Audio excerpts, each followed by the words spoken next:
Welcome to the Leaders of B2B podcast, a weekly show where we bring you interviews and in the weeds expertise with today's B2B experts and thought leaders.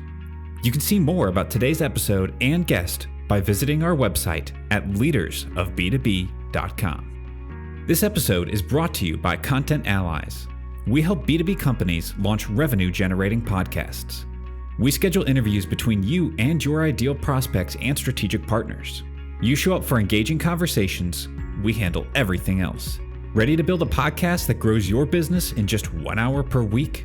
Reach out to us at contentallies.com. Hey leaders, welcome back. This is Ledge. I am really excited to welcome Meghan Gaffney to the show today. Meghan, I would love if you would give a little intro of yourself and your work. You have a fascinating story. I can't wait to dive in and learn more. Well, I appreciate it. And thanks so much for asking me to join today. My background is a little bit different, as you know. So I'm the founder and CEO at Veda Data Solutions. We are a healthcare AI company that focuses on the data automation that really connects provider organizations, so doctors, hospitals, et cetera, to the health plan so that patients like you and me can get access to care quickly, get claims paid accurately, and hopefully help our quality of life. My background is interesting because I didn't start in healthcare and I really didn't intend to found a company at all. I just got really frustrated. And so, I had been working on the Hill in the policy space as the ACA was being created. And I was also a young mom at the time. And policymakers, legislators were really dreaming up the future of what healthcare could look like if it was serving us all better. But at the same time, ignoring some of the infrastructure issues that seemed like simple wins. As a mom, I was trying to make appointments with specialists for my new baby and couldn't find a doctor accepting new patients. And so it felt to me like these problems are the ones that were most impactful, these simple access to care issues, but nobody was focused on solving them.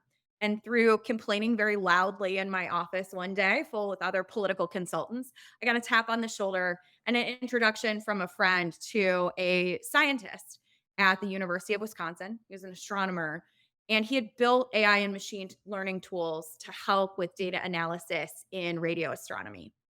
And that introduction really led to some conversations about what we could do with the tools available that were being built in academic science to really make healthcare work better for people. And fast forward to now, that's where Veda is today.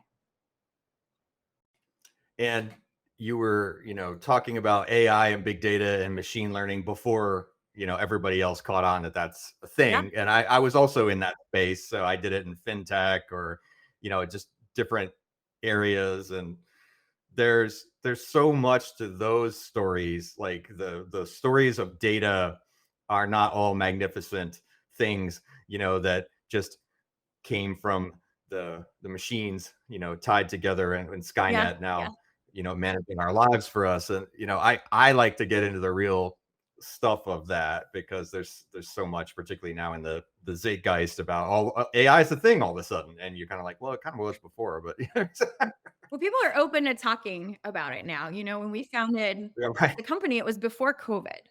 And it was really scary for anybody in healthcare to talk about supervised learning as an answer to even administrative problems. And what we found out was that COVID was really a catalyst for some openness to AI in the healthcare space to say, okay, we've got more data flowing than ever before. We weren't prepared for it. We didn't have an infrastructure that was prepared for the amount of information that was flowing between the patient, their doctor, their health plan, and they were open to new ways to solve that problem. I think without COVID, the openness to AI and machine learning, at least in our space, would have looked very different. Right. That's very interesting. Yeah. So I talk to people a lot about that in the post-pandemic sort of, reckoning that, some industries, dare we say, benefited from, right? And I think that's always a tough conversation because you don't want to celebrate things that cost people, tons of jobs and all kinds of headaches and God forbid death and, all these things. But we if anything, we all learned that, and I think this is the pertinent leadership topic, is, change comes out of nowhere and it happens faster and faster. And getting in a spot where you can react to that in a constructive way is probably the biggest lesson that everybody learned Yeah, there. I think that's right. And, I really look at my role as a founder as not only being kind of thinking about the future and an imaginative leader, but also trying to set a pathway where AI and machine learning can be used to really benefit people in our space. If you think about, you've probably had this experience before. You change jobs, you get a new health insurance plan, you need to go and find somebody that can help you with your diabetes care or your ongoing cardiology needs. When the data isn't moving fast enough to keep up with reality, it can actually keep the patient from being able to get care quickly. And what we see is in cases where you're dealing with chronic disease or with mental health, which is particularly impactful right now, the closer you can get a patient to getting care from the moment they start looking, the faster you can get them in front of a right provider that is accepting patients that can see them quickly. You can save lives, you can reduce costs, you can benefit health outcomes and keep people healthier and more productive in their communities. I don't think that's usually what people think of when they think about AI and machine learning. And so, if you Right. focus the technology at the right problems with the right risk profile, you can actually do pretty impactful things. It's when people try to solve every problem with the same tool that you really get into a messy situation. Right, right. And I think folks, who were kind of thinking about big data and solving the initial problems, which were really like, if you could boil big data down, at least from my experience in several different industries, although I've run from healthcare in every opportunity I could get. So I've never worked in healthcare, but I remember distinctly this idea of big data was like, we know how to put tons of data into systems. We don't know how to get it out in any meaningful fashion and actually do something constructive Yep. with it. So, and in fact, that data ingestion piece was absolutely the worst because you kind of just go, great, like we stored it all, but in essence, like it wasn't catalog tagged, sort of in any kind of meaningful way. We can now just be dumber because we have lots of data, but we don't have lots of Right. knowledge. Yeah, I mean, healthcare is And very much like that. It still is an industry, has a lot of data ingestion and kind of ETL being done by hand.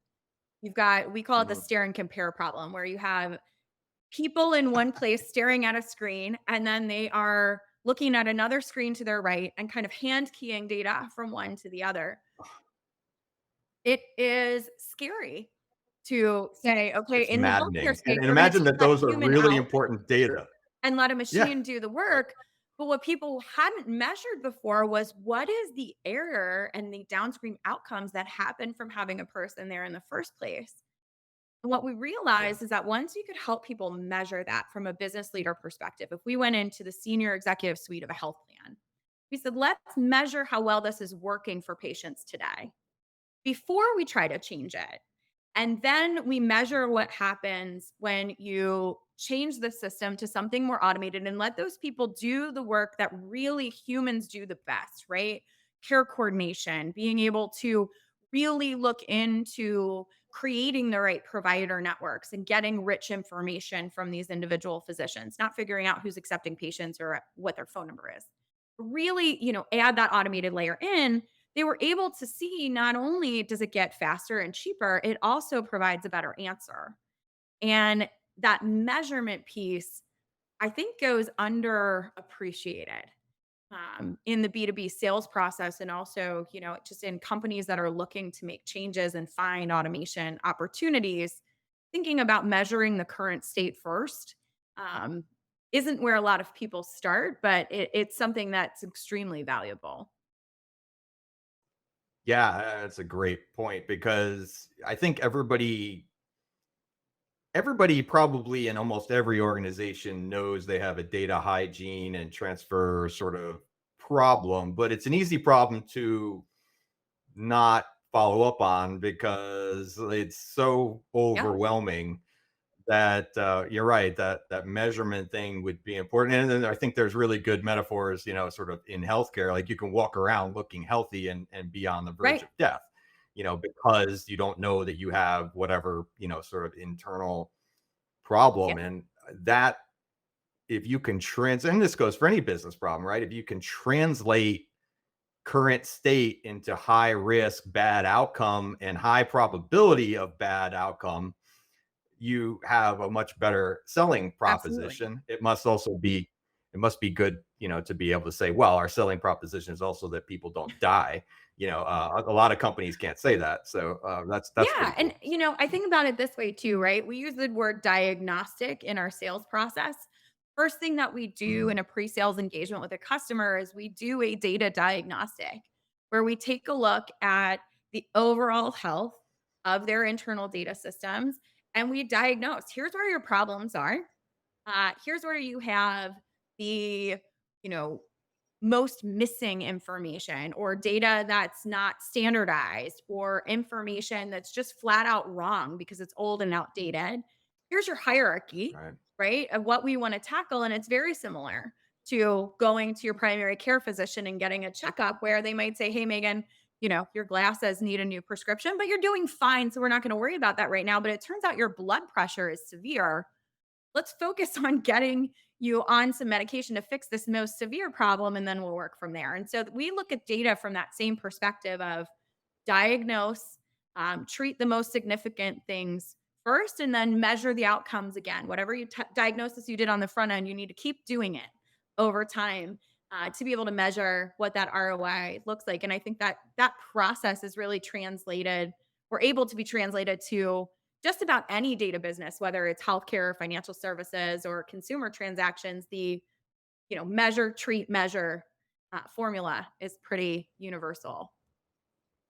Right, right. And I'm going to venture that you potentially brought that along from your unique background in politics, because as a program manager and policy advisor, you can't do things without at least having some kind of baseline measurement. Now, granted, you probably wish it went a little faster in the Yeah, political sphere as yeah. well, but I think that mindset might be from that experience, that feels Yeah, natural it to does. you. I mean, I think when people are looking at making responsible change, you have to be able to explain it to someone that isn't in the weeds. And in the political space, you're talking to constituents and people who are working all day at another job and they're not in the weeds of whatever issue you're trying to explain. You need to make it very tangible. What is the benefit? What is the problem? And how do we quantify both of those things? And you're reporting back to those constituents frequently. The how to do it really came from my co-founder Bob. And we have a team of former academic scientists, most of them physicists, weirdly, but also former genetic researchers, all who were post PhD level scientists, and they're really good at this from an operational perspective. And so this is my now, I guess that because it's on a podcast, not so secret tip. If you need really great analysts or data analysts to put frameworks around measurement inside your company, look to former academic scientists because their work has to be replicated and they stand on stages and present their research in front of a room full of people who ask really tough questions. And there's no better preparation for a customer grilling you about your methodology than having lived through that in your past career. So that's my shout out to Right, hire former right. scientists, I guess. Yeah, awesome. And that stakeholder management and sort of broad empathy for different types of viewpoints, and I mean all those things, like you're checking the boxes there on the kind of list of stuff CEOs are supposed to do these days, right, to be holistic in that way. And I'm so curious because you called yourself a political Uh-huh. entrepreneur Yeah. prior to this adventure, working on the Hill and all that stuff there. It's probably perspectives, that come along for the ride. But like, how about those skills? Because I think a lot of people maybe don't get to develop that. And let's face it, politics is a dirty word. And oh gosh, you Yeah, work in I know, right? politics. Like, was that hard at the beginning? Because the go to market is a whole other, kind of issue. So gosh, I would love to know about that transition because I don't meet virtually anybody that does that. Well, I mean, I will say two things, right? I think there is something innate in entrepreneurs that whatever field you choose, you're going to be creative and create something wherever you start. And so I Right. I have that thing, whatever it is. But politics really taught me three big lessons. The first was that, you have to meet people where they are. We have to meet our customers emotionally where they are. We had to meet voters in my past life emotionally where they are and really actively listen to people if you want them to trust you. Some people do it really well. I think, when I started working in that business in 2000, it looked very different than it does today. There's a reason why I transitioned out of my past career. But what I found was that, Wait, politics is yeah, different now? I mean, What? who knew? But there's a radical power to somebody feeling heard, whether it's a voter or a customer. When they feel that you're trying to understand their problem and you're really listening to them, you can go so much faster towards a shared goal. Um, the second thing that I learned was just like this gritty work ethic. I mean, we didn't have like 9 to 5 hours, right? Campaigns were up and down. And when I was out on the road traveling with members of Congress, I was out with them at breakfast at 7 a.m. and, meeting them in a town hall meeting until 8:30 or 9 o'clock at night. And so I learned how to fit my life in where it fit. It wasn't really work-life balance. It was a work-life, um, set of compromises all the time, right? How do I build a family? How do I connect with my friends and have this really high pressure job? I got to practice that in my 20s, right? Before I was in Mm. charge on how to create that balance. So it didn't feel like a huge shift when I founded a tech company. That give and take had always been my life, which was helpful. And the third, my probably biggest lesson from the political space that I carry forward to what I do today is I used to ask all of my clients, my consulting clients, and I worked primarily in the House of Representatives. One question before I would take them as a client was, what are you willing to lose your seat for? Like, what is the thing morally or ethically that you feel most passionate about? And I ask myself that same question frequently. Like, what would you be willing to say no to? Who are you willing to say no to build this business the way you want to? And for me, we say it all the time inside the company that we build technology that helps people help people. It's our tagline. We will build things that serve patients well, that help them get healthy and stay well, get the right kind of care. But we're not going to take steps where it would be good for us as a business or good for revenue and hurt patients down the line. And so when you have that kind of Right. clarity about what you're here to do and the lines in which you operate, it just helps make decisions. It makes decision making much easier, whether it's products or investors that we would work with or the right partners in a customer sense. All of those decisions get easier. So that political clarity that I had in the past that I kind of helped others gain has really served the business well, I think, as we've grown over the years. Yeah, that's interesting because you described it as, consulting, right? And I think that consultants sometimes get a bad rap, and I've been one. And, um, I am one, I guess. And, the idea that sort of, you get to talk at this high level, but somebody else does all the Mhm. work, So that's obviously not the case. But, I resonate with that idea that, you can essentially create those guardrails, based on kind of core values there. And you also know, like, I mean, I don't think there are a lot of people that show up and go, I'm going to make all the money I can and intentionally ruin Right. somebody's life. Now, Very few. there probably are a They few. happen to Yeah, be right. all But over TikTok, though, is the problem in the AI space. So we will definitely avoid TikTok. I agree wholeheartedly. Maybe that's my age speaking, but hell no. So Yeah, I think that value-based decision making where it provides the boundaries around, what do we do and not do, or at least how do we measure, again, that measurement of does it qualify for the mission or vision that we're trying to do, and the ability then to communicate that to all the stakeholders, makes a huge difference. So it's okay if kids come around. Thanks. I appreciate that. We should talk about parenting, and so you've got your politics helping with business, and how does parenting help with business? Let's just go right there Yeah. because I have strong opinions Well, about I this. mean, So yeah. for one, I get a lot of marketing feedback, whether I ask for it or not. Um, I kids are a great window into your own ability to kind of have a sense of humor. Um, it it is easy to be like, yeah, I'm doing great. I'm feeling great about all my choices. I'm looking great. I'm going to go speak at this conference and not be very reflective on where you can continuously improve yourself. And I think kids point that out.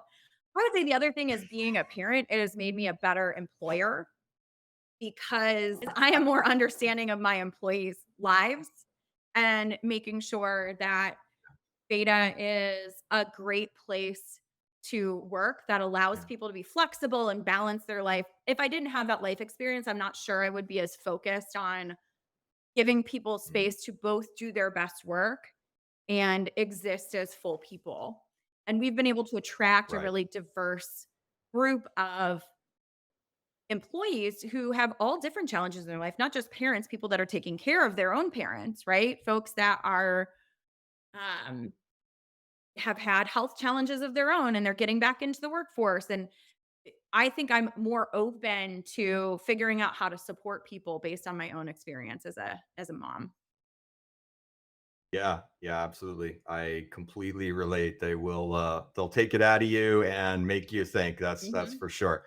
When I get in the car, after school, we go over our day, and they ask me, "Did you close any deals today?" It's been a while. So, yeah, I say, it's been a rough Yeah. summer, but I got a text from one of my stepdaughters this weekend. They did a lemonade stand. We live right down the street from Camp Randall Stadium in Madison, Wisconsin. And so the football traffic is massive. And I got a picture of the lemonade stand, and the caption was, "Lemonade is for closers."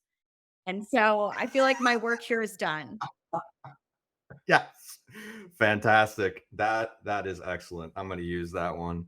Um, so that totally diverse collection of things led to your leadership style and your experience, and yet it's pretty rare to walk into and your first sort of startup and then kind of go, hey, I'm gonna work with scientists, and I'm going to solve data problems, and I'm going to raise tens of millions of dollars. And what didn't translate, like what were the surprises, the lessons learned, like, oh man, let's not do that Yeah. again.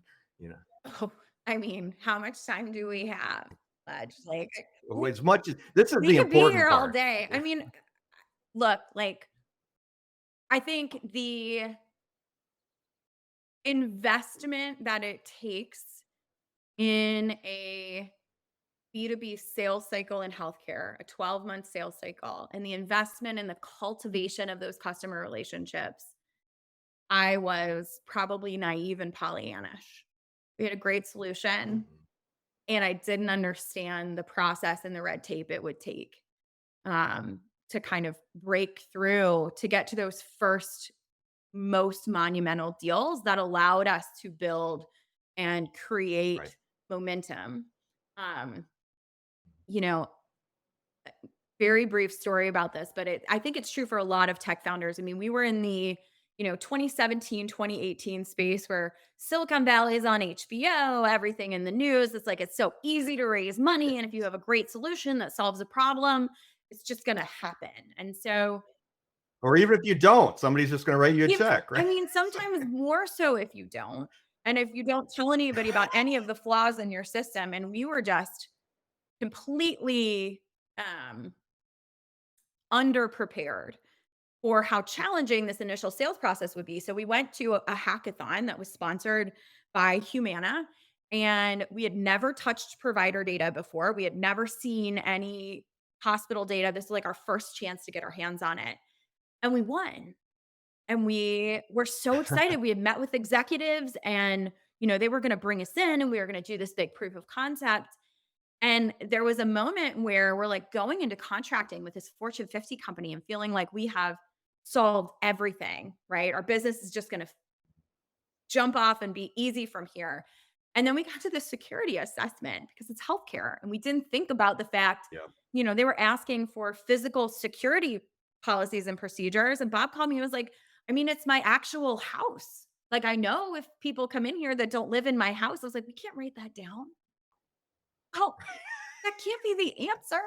What are we going to do? And so we had to pause and go slower and get investment to put some of these infrastructure pieces in place before. Yeah. Um, Because this is pre-cloud too. And even if it was post-cloud, nobody wanted to go, oh my healthcare God, wasn't going healthcare to go to wasn't the on the public cloud. We cloud. were on AWS. My business partner is doing Yeah. this from his basement. We have 3 employees and we have a Fortune 50 company that's like, yes, we want to buy this. And their procurement and compliance offices were like, full stop. Absolutely not. What's interesting is Yeah. that has taken until this year. We are now in an enterprise agreement with that health plan again. But it took us Wow. years of Yeah. investment, and we worked with other large health plans along the way to kind of as we've built our infrastructure, but we were unaware of all of this kind of red tape of working with a company that large and hadn't planned for it, hadn't planned to raise the money for it. Yeah. And so the early few years, year like 1 to beginning of year 3 were tough. I mean, we were scrapping for every payroll. Um, Yep. Yep. Yeah. I do education for founders around, I call it, big logo deals, right? Like you have to change your whole company. And the interesting thing is that people focus so much on, sort of, oh, my sales cycle and like I could get in front of the right people and all these things. Like it's like maybe 10% of yeah. getting an actual contract out of a big Yeah. company like that. And it's actually the easy Yeah. part, the once you get handed one of those security assessments and the 65-page MSA written in 9-point Right. font, and I mean, it's so hard. Like getting a verbal means nothing out of a big company like that. Yeah, and it's the adrenaline rush that you're like, "Yes," and then figuring out all of the other pieces is challenging. I mean, I think my advice for that is twofold. One is get a really great lawyer, and one that doesn't care if they're paid on time in the early years. And we got very lucky. Our general counsel was actually the same attorney who did our LLC paperwork. She ended up leaving her firm, about a year and a half ago to come on full time with us. And Yeah. it was the only way that we kept going because she had done corporate work and had really understood how to navigate through that procurement nightmare, and was also the one that sat us down and said, like, "We actually need to slow down and, like, get HIPAA compliant very quickly." Oh, Um, that thing. Yeah. Right. and we Right. did, and we checked all those security Yeah. boxes, and now we're pretty proud of our security culture, but I didn't know Yeah. any of that because I was from a different industry, from a different background, and so Yeah. disruptors are amazing coming from other industries because you can see problems in ways that the insiders can't, Right. and you can solve them in ways that they could never imagine.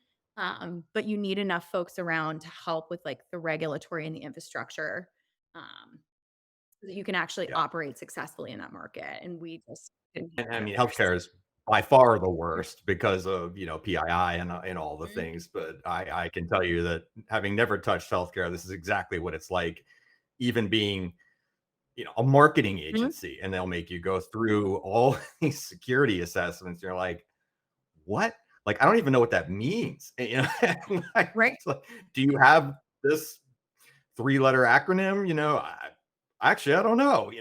Sure, I wear socks Right. every day. And Yeah, I mean, it's challenging. And now what we're seeing in the market, which is, I think, important for businesses of all sizes, but really having policies and a thought process and structure around how you use AI, how you use generative AI. We've been ahead of that curve because we've been thinking about it the entire genesis of our company, and our CISO and general counsel have just been far out ahead of where I think the business community at large is, but we're seeing it coming from healthcare companies with every contract now. What is your generative AI policy? Will you sign an AI ethics agreement? How are you testing for bias? And it's going out with every deal that touches data. And so I think that's something kind of on the horizon for people to look forward to, Interesting. for like future speed bumps that are coming for companies now. We've seen that change in the last 3 to 4 months. I mean, it's really moving fast. Right. Yeah. People are probably rightfully terrified. Yeah. Like, basically, are you going to feed all this into, the machine that they really don't understand?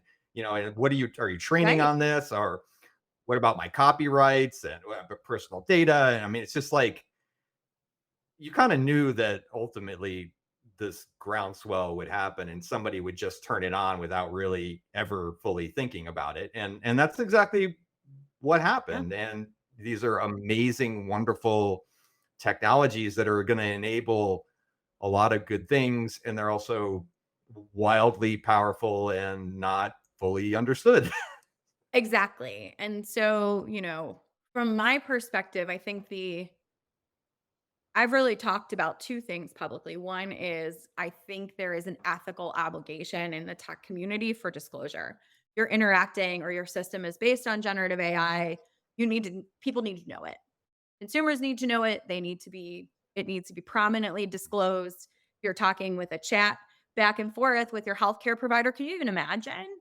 Like, people need to Right. know, and they have a good sense of healthy skepticism, I think, from a consumer perspective, but also just needing to understand and have testing and documentation and research about the outcomes of what you're doing before you let this stuff loose into the public domain, and particularly in decision making in the healthcare industry.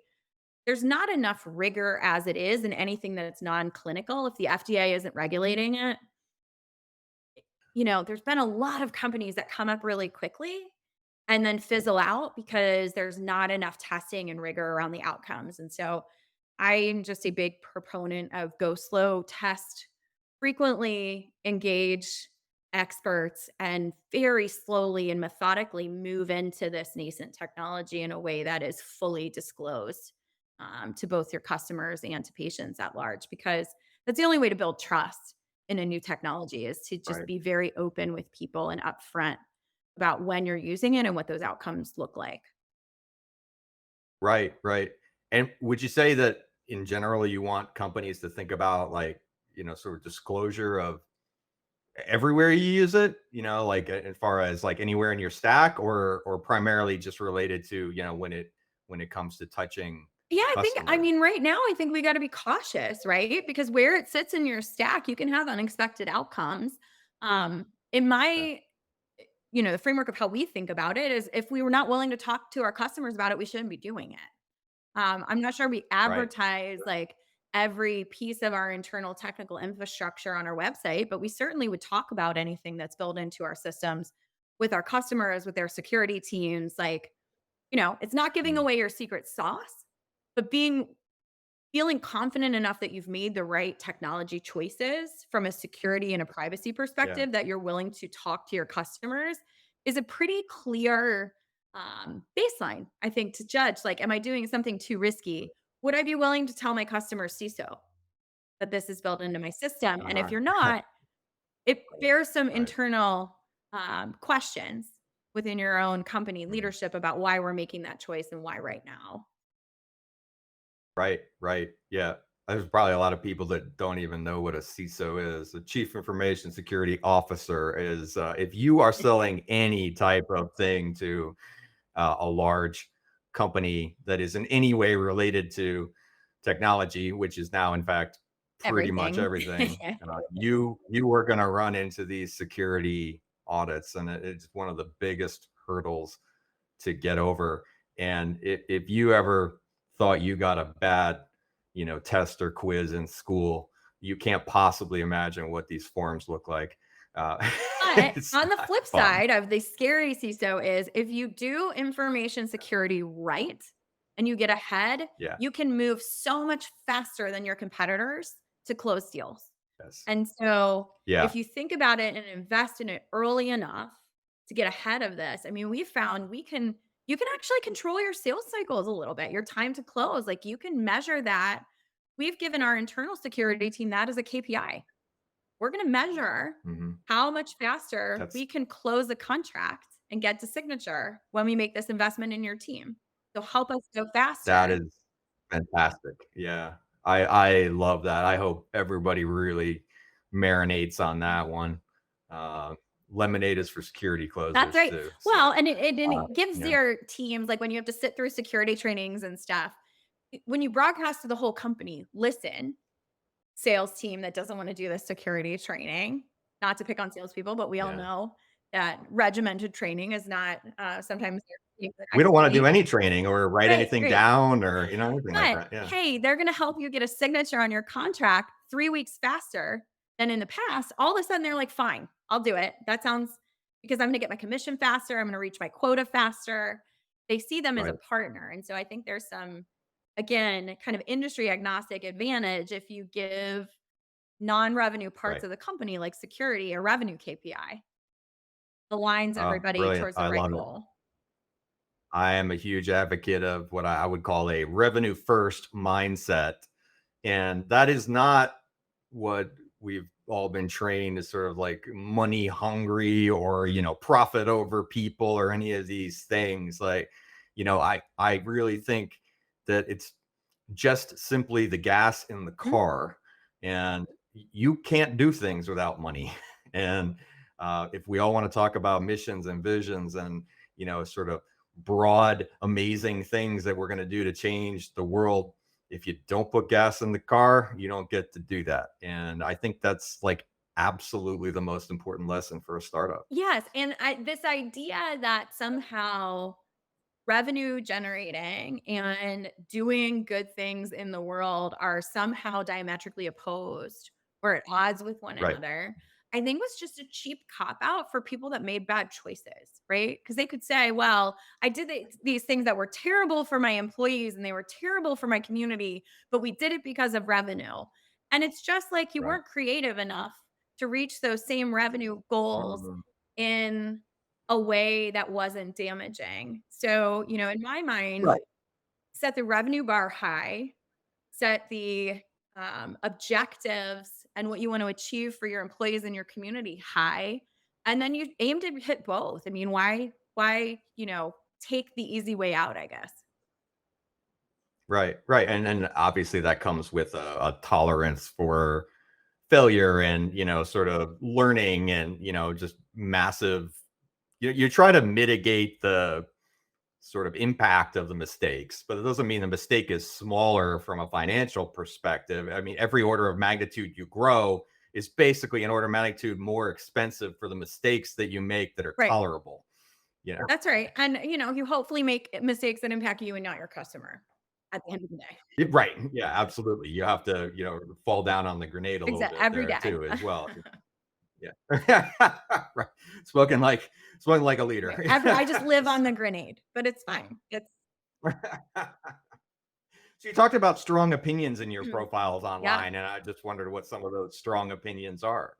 I mean, well, there's a lot again, right? Like there's a lot to go into here. There are two things that I care about passionately, right? It's AI and its use to help people. I am a believer, like I just said, that you can use new technology, you can innovate, you can create revenue and jobs and do it in a way that doesn't harm people. It's just harder. And so I'm a big believer in holding technology leaders to the highest standard of ensuring that, we're building things that customers want that serve great purpose in our community and support our business all at the same time. And I think when we allow technology leaders to become very prominent that don't live up to that standard, we all hurt ourselves, right? Like we can elevate better voices. in AI and machine learning than we Yeah. are today. Did Because I don't want to. did you get banned on Twitter yet for posting things like that? I'm just curious. Well, I mean, I've moved a little bit away from Twitter, honestly. Like once I changed to X, it got a little too Gen Z for me. Um, but I don't know. I see founders every day who are building incredible things who deserve the recognition and the limelight. Um, but we're allowing people who are not living up to that standard to kind of take all of the air in the room about what AI and machine learning Yeah, means for our economies and our community. And the second is, I'm a woman, I'm an AI founder. There aren't a lot of us. There are even right. fewer who, after you get substantial amounts of venture capital, get to keep their job as CEO. Um, I watch it happen, and I've been pretty outspoken in every room that I'm in. When all of the data behind a decision that I'm making or a path I'm taking says it's the right one and it feels risky to someone, I will say to them very clearly, that's bias. That's what it feels like. It's a risky feeling you can't explain with data. And so I spend time talking about that because the data that we see out of Harvard Business School and um, consistently in the exit valuations of companies that were founded and led by women is they are more profitable, they exit faster, and they exit at higher valuations. The initial ability to enter into this world of funded startups, there's an artificial barrier there. And I don't think we get over it by just trying to act as much as we can like our male counterparts. Um, I talk a lot about, what is sometimes called being empathetic or leading with emotion is actually my ability to have less ego in a room with my customer. I can hear them more clearly because my ego isn't screaming in the back of my head the entire time. And my customers Right. realize that.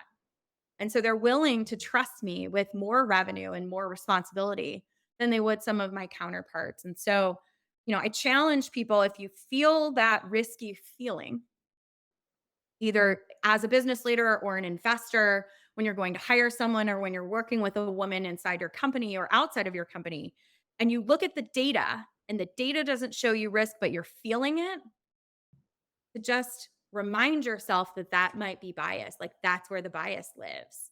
And so if Hmm. I'm outspoken about that, it's because I think that the more we talk about it, I don't think it's Yes. intentional, but I think it lives in us from everything we've experienced in the world that we live in. And when I was growing up, it's just different. There weren't a lot of leaders like me. And so the more we can put a label on those situations in individual decision making scenarios that doesn't feel so heavy, people can become more conscious of how they make choices and hopefully open up that pathway for more and more women to lead businesses and stay in the CEO seat as long as they're achieving the metrics, right? That Yeah. investors and employees expect them to achieve.